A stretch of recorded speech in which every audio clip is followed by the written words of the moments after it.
ഇടുക്കി കാഞ്ചിയാർ അഞ്ചുരുളി ടണലിലേക്കുള്ള പ്രവേശനം KSEBയുടെ dam safety വിഭാഗം പൂർണ്ണമായി നിരോധിച്ചു.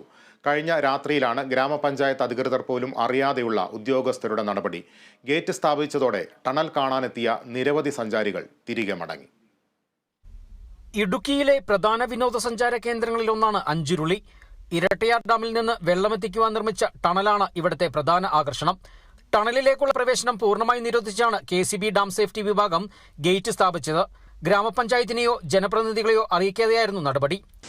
ഇവിടെ വന്നാൽ കാണാനുള്ള ഏക ഒരു മാർഗം എന്ന് പറഞ്ഞാൽ ഈ ടണൽ മുഖമാണ്. ആയിരക്കണക്കിന് ആളുകളാണ് ഓരോ ദിവസവും ഇവിടെ വന്നു പോകുന്നത്. ഇത് ബോധപൂർവമുള്ള ഇവിടുത്തെ വികസനം തടയാൻ വേണ്ടിയുള്ള ഒരു ശ്രമമാണ് ഇതിന്റെ പിന്നിൽ നടക്കുന്നത്. KSEBയുടെ ഉദ്യോഗസ്ഥന്മാരും അതുപോലെ തന്നെ വനം വകുപ്പിന്റെ ഉദ്യോഗസ്ഥന്മാരും ഇവിടുത്തെ വികസനം തടയാനുള്ള ബോധപൂർവമായ ഒരു ഇടപെടലാണ് ഇതിന്റെ പിന്നിൽ ഉണ്ടായിരിക്കുന്നതെന്നാണ് നമ്മൾ സൂചിപ്പിക്കാനുള്ളത്. കാരണം എന്ന് പറഞ്ഞാൽ ഈ പ്രദേശത്ത് ടൂറിസവുമായി ബന്ധപ്പെട്ടുകൊണ്ട് വളർന്നു വരാൻ പാടില്ല, ഇവിടെ യാതൊരു വികസനവും നടക്കാൻ പാടില്ല. ഇതിന്റെ പിന്നിൽ വൻ ഗൂഢാലോചനയും ഇതിന്റെ പിന്നിൽ സാമ്പത്തികപരമായ രീതിയിലുള്ള വൻ നേട്ടത്തിനായുള്ള ഇതിന്റെ പിന്നിൽ ഒരു അഴിമതിയാണെന്ന് പറയാതിരിക്കാൻ വയ്യാത്തൊരു സാഹചര്യമാണ് ഇപ്പോൾ ഉള്ളത്. മുമ്പ് ഗേറ്റ് സ്ഥാപിച്ച് സഞ്ചാരികളെ നിരോധിക്കാൻ ശ്രമിച്ചത് നാട്ടുകാർ തടഞ്ഞിരുന്നു. ഇതേ തുടർന്ന് ഗേറ്റിന്റെ ഒരു ഭാഗം തുറന്നു നൽകി. ഇതിനു പിന്നാലെയാണ് ഈ ഭാഗവും ഇരുമ്പ് ഗ്രിൽ ഉപയോഗിച്ച് അടച്ചത്. അഞ്ചുരുളി ടൂറിസം തകർക്കാനായി ചില ഉദ്യോഗസ്ഥർ ശ്രമിക്കുന്നതാണ് ഇത്തരം നടപടികൾക്ക് പിന്നിലെന്ന് നാട്ടുകാരും ജനപ്രതിനിധികളും ആരോപിച്ചു.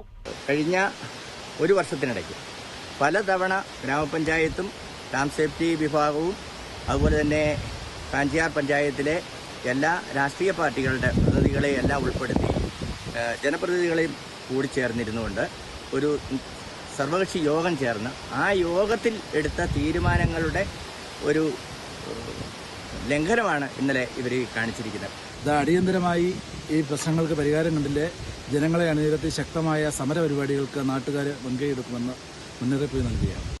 പ്രവേശനം നിരോധിച്ചത് അറിയാതെ നിരവധി വിനോദസഞ്ചാരികളാണ് അഞ്ചുരുളിയിലെത്തി നിരാശയായി മടങ്ങിയത്. ടണലിലേക്കുള്ള സന്ദർശനം നിരോധനം നീക്കിയില്ലെങ്കിൽ പ്രക്ഷോഭത്തിലേക്ക് കടക്കാനാണ് നാട്ടുകാരുടെ തീരുമാനം. അപകട സാധ്യതയുള്ളതിനാലാണ് ഗേറ്റ് സ്ഥാപിച്ചതെന്നാണ് ഡാം സേഫ്റ്റി വിഭാഗത്തിന്റെ വിശദീകരണം. Bineesh Antony, Kerala vision news, Idukki.